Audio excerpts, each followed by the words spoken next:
నమస్తే ఫ్రెండ్స్, ఇది రెడీమేడ్ ఒక్క గార్డెన్. ఇది విలేజ్లో ఉంటుంది. ఫ్రీ ఫామ్ హౌస్ వస్తుంది. మొత్తం 7 ఎకరాలు రెడ్ సాయిల్ ల్యాండ్, 2 బోర్వెల్స్ ఉన్నాయి, ఒక ఫామ్ హౌస్ ఉంది, ల్యాండ్ అంతా ఫెన్సింగ్ ఉంది, 2 రోడ్స్ ఉన్నాయి ఎంట్రీకి.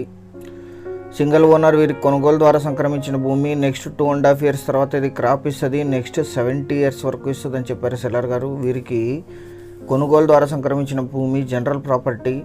లీజ్ ఇన్కమ్ వస్తుంది 20 lakhs per year. After 3 years నుంచి నెక్స్ట్ 70 years వరకు మెయింటైన్ చేస్తే 3000 ఒక్క చెట్లు ఉన్నాయి. దానికి సపోర్ట్గా ఫామ్ హౌస్ ఉంది, అరటి తోట ఉంది. ఈ ల్యాండ్ ఎగ్జాక్ట్ లొకేషన్ వచ్చేసి కర్ణాటక రాష్ట్రం, తుమ్కూరు జిల్లా, పావుగడ టౌన్కి 8 kilometerల్లో ఈ ల్యాండ్ లొకేషన్ ఉంటుంది. మడకసిరకి 20 kilometers, NH44 హైదరాబాద్ బెంగళూరు హైవేకి 44 kilometers, బెంగళూరు సిటీకి 167 kilometersలో ఈ ల్యాండ్ లొకేషన్ ఉంటుంది. 1 ఎకరా ధర 30 lakhs మాత్రమే. Thank you.